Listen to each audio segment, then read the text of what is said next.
आप सभी ने कभी ना कभी ये ज़रूर सुना होगा कि समय असीम गति से बहता है, परंतु ब्रह्मांड में एक जगह ऐसी भी है जहाँ पर समय का अस्तित्व करीब करीब खत्म हो जाता है, जहाँ पे ना तो वर्तमान काल होता है, ना भूतकाल होता है और ना ही भविष्य काल होता है, जहाँ पे आप समय में आगे और पीछे भी जा सकते हैं। जी हाँ, मैं बात कर रहा हूँ ब्लैक होल्स के बारे में। 1784 में जॉन मिशेल ने ब्लैक होल्स का आइडिया प्रपोज किया था।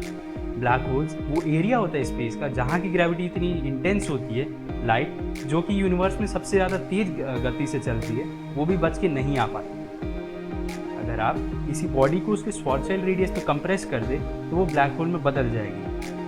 अगर आप किसी ह्यूमन को 10⁻⁻23 सेंटीमीटर ऑफ स्पेस में कंप्रेस करें तो वो भी ब्लैक होल में बन जाएगा।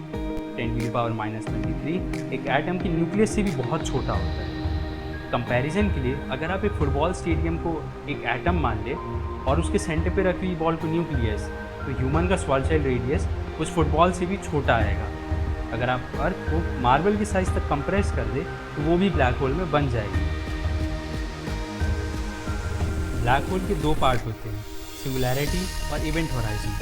सिंगुलैरिटी ब्लैक होल के सेंटर को कहते हैं, जबकि इवेंट होराइजन वो एरिया होता है ब्लैक होल के आसपास जहाँ पे एस्केप वेलोसिटी लाइट की स्पीड के बराबर हो जाती है।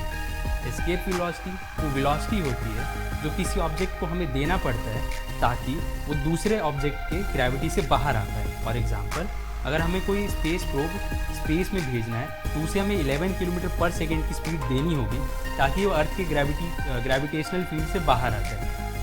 क्योंकि इवेंट होराइजन में एस्केप वेलोसिटी लाइट की स्पीड के बराबर या उससे ज़्यादा भी हो जाती है, तो इसलिए लाइट भी उससे बच के बाहर नहीं आ पाती।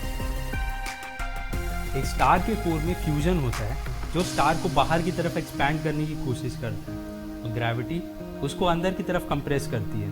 जब कोई स्टार जिसका मास हमारे सूरज से 10 गुना ज़्यादा हो जब अपना न्यूक्लियर फ्यूल ख़त्म कर देता है तो ये फ्यूजन वाली फोर्स नहीं रह जाती है, तब ग्रेविटी को बैलेंस करने वाली फोर्स भी नहीं रह जाती है।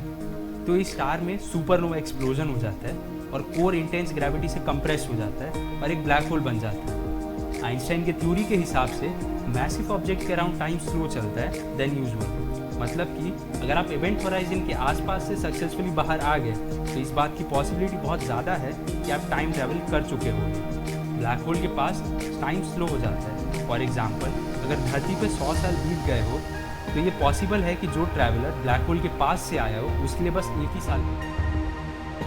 आप लोग सोच रहे होंगे अगर लाइट भी ब्लैक होल से बच के नहीं आ पाती है तो उनको देखा कैसे जाता है।